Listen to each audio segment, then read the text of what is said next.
Thank you for joining me for another episode of Keeping It Real with America's Supermom. I am excited to have Alon Joseph here with me. We actually got connected through a networking group. So it's been a while. He scheduled some time for us to come together and chat. So I'm so excited to have him here with me today. We'll get in lots of conversation. But before we do that, I want to give Alon the opportunity to introduce himself. Well, thank you so much. I am so excited to be with you. I've been looking so forward to this. So, as you said, my name is Alon. I'm all the way from South Africa, Johannesburg, South Africa, the Mm. bottom of the globe. And it really is such an honor. I do a couple of things. I run one company called Live Your Part, and that's about getting people to live their part. What we do is we help companies create culture through human values, the value of gratitude and the value of you, right? In life, if you want Mm. something, you have to do it. No one can do it for you. And what that does is that increases staff engagement so that companies become better, people become happier, and the whole world changes because of that. It's the most beautiful thing in the world to do. I'm also involved in another company called Future CEO, stands for Chief Entrepreneurial Officer. Mhm. I started this project about 8 years ago. It's a high school based project to help high school kids create sustainable startup businesses while they're still at school. Yeah. I realized that by the time we leave school, kids have no or very little life experience. And even Mhm. by the time we leave varsity, we have even less. Unless you do a degree in finance, you Mhm. become a doctor and a lawyer, you know nothing about how to run a business. And I Mhm. decided that we need to help kids learn about life and create a culture of entrepreneurship because that's how we're going to change this world. You can't have the philosophy of thinking, well, I'll get a degree, I'll get a job, and that's it. That's not how the world's going to change.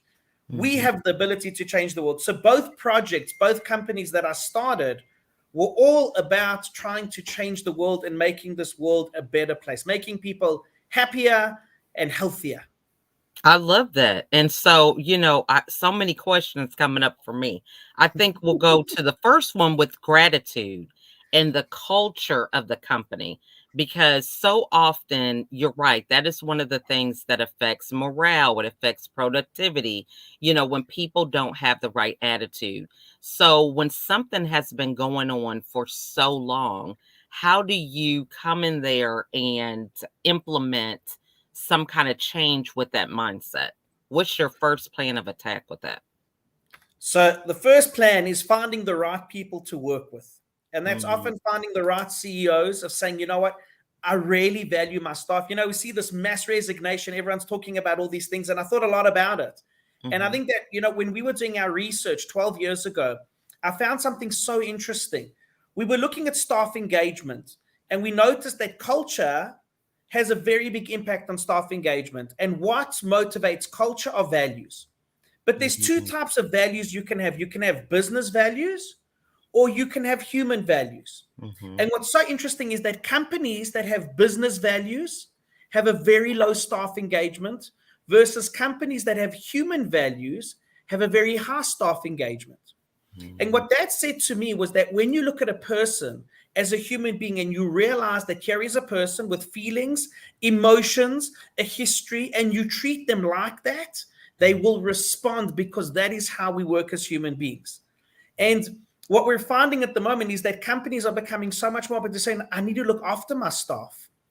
I realize my staff are human beings. We have emotions. We go through hard times. Things are not always easy. How do I support them? So the first step is always doing an assessment and saying, well, what are your values? What are the behaviors that you're trying to drive? What do you Mhm. want from your staff around you? And is it business based or is it human based? And that's always the starting point of looking and doing that assessment Mhm. and going through that process to say, what are you trying to achieve at the end of the day? What is your goal? I love that. And so, to me, it sounds like really even having a system of understanding not just the CEO, but also the staff. So, what are some of the ways that if you have a CEO that is caring about their staff, how do you get the staff to kind of buy in if things have not been, from a place of gratitude? So it's such a beautiful question, and it was a process that we had to learn how to do this. It took us a long time to find the system. Mhm. You know, one of the things we discovered was so interesting was sometimes, let's say, for example, you've got a person who's brilliant at sales. So Mhm. what does the company tend to do? We're going to make you the manager of sales because you're so good at it, right? Right. But the person's got no management experience. The Mhm. person doesn't know how to be a manager. They know how to sell. So Mhm. we discovered that a lot of management need help. And we developed a program to say, well, these are the values that we have. This is the Mhm. culture that we have. How do you, as a manager, work with your team by using those values? So, how do you use the values to work with conflict resolution? How do you use the values to motivate your staff? Every decision should be run through the values. We Mhm. found so interesting. I found over the years there were two values that stood out for me more than anything else. As I said, the one was the most basic human value, and that was the value of you, Mhm. right? As I said, in life, if you want something, who has to do it? You do. No one can do it for you. It doesn't help blaming your boss. It doesn't help blaming your colleagues. It doesn't help blaming the economy or blaming the presidents. Mhm. We have to take accountability at some point and say, well, Mhm. this is my life. Am Mhm. I in control of it? Mhm. Have I taken ownership of my life? Am I living it in the best possible way? And at that point, you become open to learning and to growing. And that was the value of you. And that was a game changer. When we brought that into companies, the staff engagement, it was so beautiful to see. And Mhm. then, as you correctly said, bringing gratitude. And Mhm. gratitude in terms of the CEO and management was an absolute game changer. Because what gratitude does is it shows people that there is so much to be grateful for. We live in such a negative world. If you think about it, if you look at the news, if you look at all the billboards, how much of it is good news? If you listen to the radio, how much of it is good news? Very little. And Mhm. then I still expect it to be positive and to achieve things. Mhm. How? So, what gratitude does is it says, wow, I am so blessed. There are really so many things to be grateful for at Mhm. work and at home. Do I appreciate that I have a job? Do I appreciate my colleagues? Do I appreciate the people that I work with? There are always things to be grateful for. And Mhm. when you look for the good and you appreciate it, you become happier. And if you become happier, you achieve more. So it all starts with us. Love And that. that yeah, and that's what when we go into companies, and it was the most beautiful thing. There's one company they have, it's quite a big company, and they have their exco and their management meeting once a week, and we play the gratitude game, and we get people to play the gratitude game, and they go around and they have to say one thing they're grateful for, Mm. and they implemented it. And within a short amount of time, it was amazing to see how their whole attitude, how their whole culture, and the whole atmosphere in that boardroom changed just by starting their meetings off with gratitude. Mm. And the whole company changed because they realized, wow, they started greeting people more. They started engaging with people on a different level because they just were so grateful for them. Mhm. I love So that. it was so beautiful. That's awesome. Now, I love the aspect of the personal accountability. And for many people, I mean, I can only relate to this because I was in that victim mindset. I struggled with depression for 13 years, and it was Wow. always blaming my kids or my husband or whatever for my situation instead of taking that accountability. So, for people who have been not necessarily just in their position at work, but just this has been their livelihood, their lifestyle, their belief system, how do you get them to transform? Because I totally agree, that's a game changer.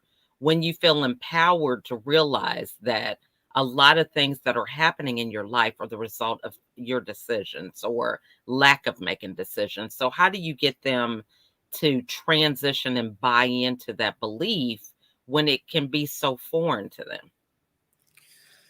So, there's that famous saying, you can take a horse to water. But You're you right. can't make them drink. Yes. Exactly. So Hmm. what we do is we give people the tools. We give them the environment. We give them practical ways of doing it. Small things. Hmm. Three things a day that you're grateful for. We Mhm. help people just by showing them that it's possible. And many people's lives, there was one that was one of the most beautiful letters that I got from someone in a company was like that, to say that they had so much depression. They were in such a dark place. And once they started working with gratitude and they started really taking ownership, their whole life changed. And they started to see the positives in their lives. So we can give the tools and we can help people and we can show them the benefit of it. But at the end of the day, it still comes back to that value of you. Are you willing to do the work? Are you willing to put that effort in? And sometimes it requires working with people one on one. But there are some people who are just not open to it. There are some people, unfortunately, who just have that negative mindset. And what we call that is we call that weeding the garden. Yeah, in every company, the research is quite amazing that it shows that out of every 10 employees, you've got two that are your rock stars. They're the ones running your company. You've got three that are sometimes they don't want to be there and they just want to sink your company and they want to just get rid of everyone. But the majority of your workforce, 60 to 70%, are just disengaged. Now, they could go either way. Are you going to get them to become more engaged, or are they going to be those ones that are actively disengaged? The ones that are actively disengaged, there's not much you can do for them because their mindset isn't there. Their attitude is not there. They don't want to be there. They don't want this. This is not for them. And that's okay, right? I mean, it's not ideal because we want to help everyone. And we can't, I'd love to help and I want to change the world. But I'm also realistic to say sometimes there's just some people that we can't help. They're not ready for it. They're not open for it. And hopefully they will be. But Mhm. those who are, and those who want to be engaged, and those who are willing to come on the program, it's amazing what happens. And it's amazing how you can transform your life just by those two little things. Taking responsibility Mhm. and sharing gratitude, your life will change. I love that. And I mean, it is so wise to actually have that mindset of understanding where someone is and what their desire is. That's the same thing when it comes to being a coach. Is the person coachable or not? If they're just going through the motions and, just wasting your time and their time, really, because you're not going to get the results if you're not willing to make the changes that are important for you to get the outcomes that you desire. So I love that. Yeah, Now, so so someone once mentioned, on that point when I was doing my coaching as well, I was doing executive coaching, and the person training us said the first question that he asks a client is, how many other coaches have you been to?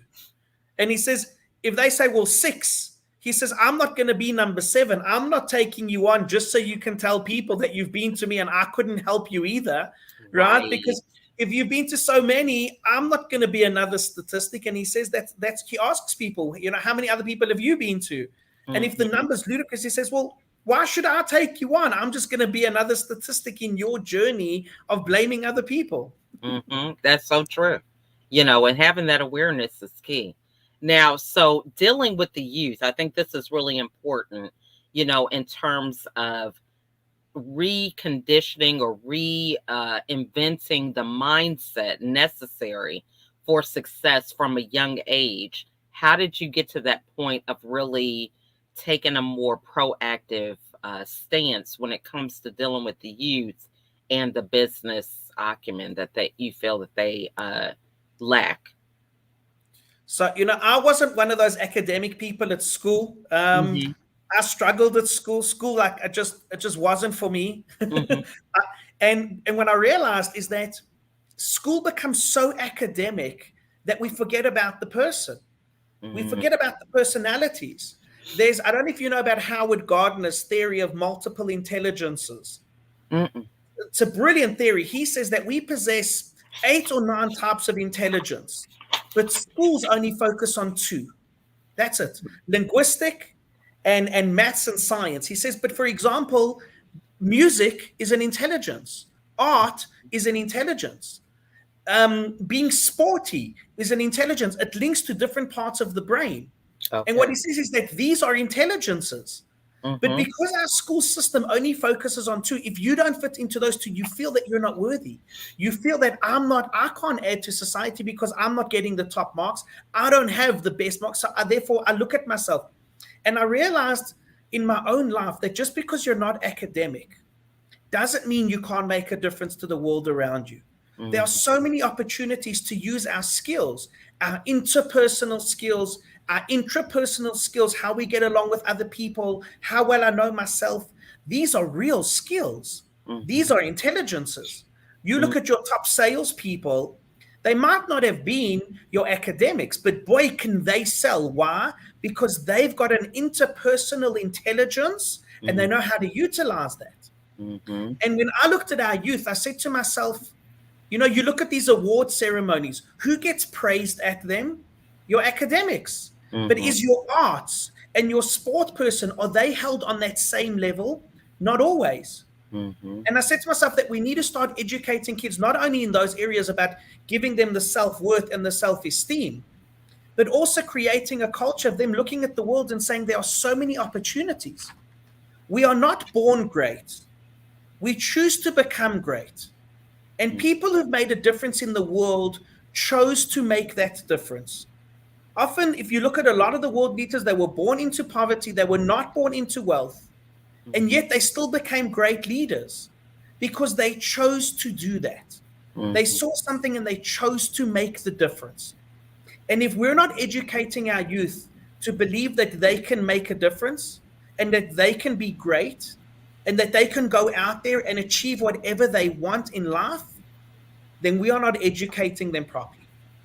I love Education it. is not only about how to read and how to write and how to do maths. Yes, those are important skills, but Mhm. there is so much more to education. There is an individual, there is a person that is going to grow up and have relationships with other people.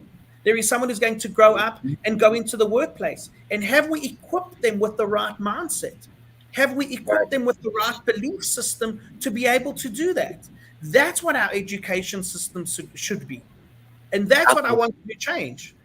Yeah. Now, so as parents, anyone who's watching, how do they kind of support their children in this type of mindset? Because, to transform the education system, I mean, we've got things like, people don't know how to manage their money because it's not really taught in school, right? And so, it can be kind of really overwhelming to think about all the things we really can fix and get better when it comes to education. So, as a parent, where do you begin, like at home, to kind of begin to foster the environment for your youth in terms of this mindset and way of thinking? So I think there's a couple of tools. Number one, I'm very big in bringing gratitude into the home as well. I think it Mm-hmm. has to be there, appreciating it. And what is gratitude? One of the things of gratitude is appreciating myself. When I look at myself, when a parent looks at a child, they have to say, what makes my child special? What are the intelligences? What are the skills that Mm-hmm. my child has? How Mm-hmm. do I help them to develop that? You know, Mm-hmm. I look at my own kids, and each of my kids are very different. Mm-hmm. My one's the academic side, and throughout it's about giving him and giving him those opportunities to develop those potentials. He had an interest in something, so he wanted to learn how to code and he wanted to learn how to fly a drone and he wanted to learn. So I supported him in those things because I realized those were his interests. My Mm-hmm. other child loves gardening and agriculture, and he's got the most incredible skills with that. Mm-hmm. So it's about helping our children develop their skills. My one daughter is brilliant at hairdressing and at art and very creative.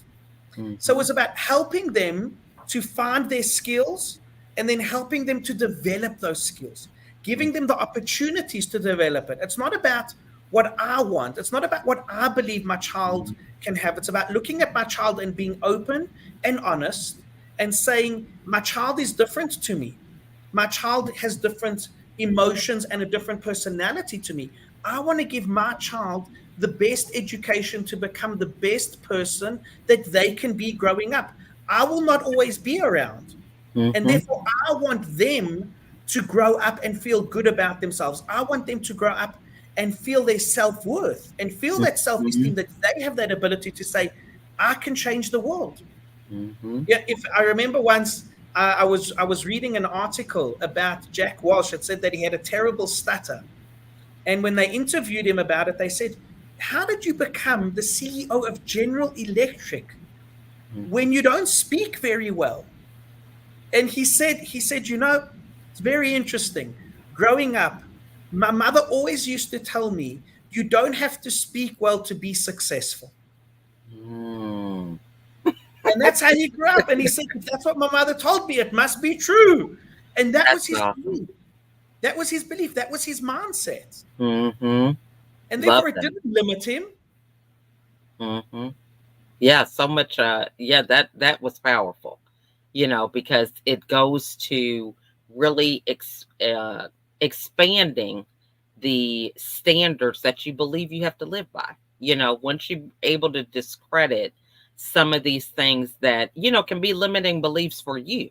And no one Mhm. else may be the wiser, but you're creating limiting beliefs based on what you are believing or what standard you're setting. So I love that. That's awesome. So, Yeah. what would you recommend for people in certain communities that want to kind of bring this type of mindset to their schools, or, maybe they're involved through school council, PTAs? How do we kind of gradually come in and begin to share some of these principles with the schools? So I think there's a couple of things you can do. Number one, bring people in to come and speak to the kids about what they've achieved and how they've done it. Role models are very, very important. Mm-hmm. And I'm not always so sure that schools, when I was running this program in schools in South Africa, it was very interesting. I went to the school and they said, you've got an incredible parent body. You've got alumni. Are Mm-hmm. you bringing them in to give back? Are you bringing them in to come and speak to the kids about about their philosophy? And they were like, no. I said, but you've got a gold mine. Your Mm-hmm. parent body is a gold mine. Mm-hmm. Engage with them. Bring the parents in. Let them become part of the process. Let them become part of that educational process. Mm-hmm. Education doesn't only have to happen in the classroom. Broaden it. So Mm-hmm. it's about bringing the parents in. It's about giving the children the opportunity also to develop themselves entrepreneurially. Run programs for them, either run market days or run sessions for them. Give them the opportunity, just like we have, like the whole maker space movement was such a big thing. Mm-hmm. Entrepreneurship should be the same thing. Give them the opportunity to develop them skills. Run programs for them. you know Mm-hmm. just, we found as well, it was the most amazing thing when we brought gratitude into schools. It was amazing how classrooms started to change as well. They asked kids, they had either one classroom had a tree and the kids would come and put gratitude notes on the tree, or they had a gratitude journal that the kids would write in. Make education fun, make it meaningful, that the kids like coming to school, that they're enjoying it. Yeah, Mm-hmm. I found once, it was very, I spoke to a friend of mine and he told me, so I'm studying the most incredible course on entrepreneurship. I said, wow, who's teaching it to you? So he told me his professor's name. So I said, I said, and what business does he run? He says, none. I said, none. He said, no. I said, so what? He says, no, he's an academic who's teaching about entrepreneurship. And I was like, that makes no sense. Mm-hmm. How can you have someone teaching you about something if you're teaching about business and you've never run a business, how can you do that? And Mm-hmm. I say the same thing about teachers. I've been a teacher for many, many years. Mm-hmm. But a teacher doesn't always, we can teach the knowledge, but you got to bring someone in who's lived it. So if you're teaching about entrepreneurship, Mm-hmm. you've got to bring business owners in to come and tell them, let me tell you what it's really like to run a business. You're teaching about failure, bring people in who've encountered tremendous failure. Mm-hmm. Whatever you're teaching, bring people in who've been through that and let them come and share their stories. Mm-hmm. Just like in business, I say the same thing in business. In business, I tell people as well, bring people in, bring guest speakers in. If Mm-hmm. the value of this month is gratitude, Mm-hmm. make it all about gratitude. Bring people in. If this is all about friendliness or this is all about honesty, bring Mm-hmm. people in to share that knowledge. Bring So the true. stories, make it real. Yeah, I totally agree, because I think a lot of us get caught up in the highlight reel. And what happens is the highlight reel fosters more false identity or believing things that are not true. No one can really identify with the behind the scenes a lot of times because we create a fairy tale that's totally different and not in touch with reality. So I love that you bring that up because I think that is so true. We have to have the element of having some transparency, and it's more inspiring. I think we separate ourselves from people all the time.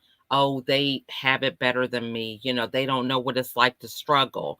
So when you hear their stories, it's like, I don't have any excuse because I see they didn't start out the way that I thought they did. And if they can do it, then I can do it. That's the thing that's so inspiring when you hear that honesty behind the scenes. And everyone looks at a person who's successful, but you don't realize the journey that they've gone on. Once a Right. great quote that said that everyone wants to be successful, but no one wants to go on the journey to get there. Right. So true. You know, So true. it's, So that pain, that yeah. effort, those failures that you had to go through in Mhm. order to achieve that success, it was Mhm. painful. It was hard. Mhm. It was not Mhm. always easy. But Mhm. people see the end result and you say, wow, look how successful that guy is. Right. Look at what he's achieved. But you don't Mhm. realize the time and the effort and the commitment and the sacrifice that Mhm. went into achieving that. So And true. if you do, you would ask yourself a very important question to say, do I really want to be successful? Right. So If that's true. what it takes to be successful, am I willing to do that? Right. I mean, that is so true. I think really having a clear picture. A lot of us, we get into these careers and, we only see the glamorized part, but just take being a doctor. I mean, it's years that you have to go to school and get education. So, so many things that go into that. So I love that you brought that up. This has been just a phenomenal interview. I could go on for hours. This is definitely gratitude is one thing that I think is so important to incorporate in your daily routine at some point, in order for you to have that clarity and foundation to be able to transition and realize when things are not the way they are and recognizing the power that you have to be able to change it. So, what is the best way for the audience to get a hold of you? I'm on LinkedIn. That's the Mhm. best. Or my email, I'll share it. It's Alon, Alon, at liveyourpart, liveyourpart.com. Mhm. Those are the two easiest ways. Let's connect there. I love meeting new people. I love sharing stories.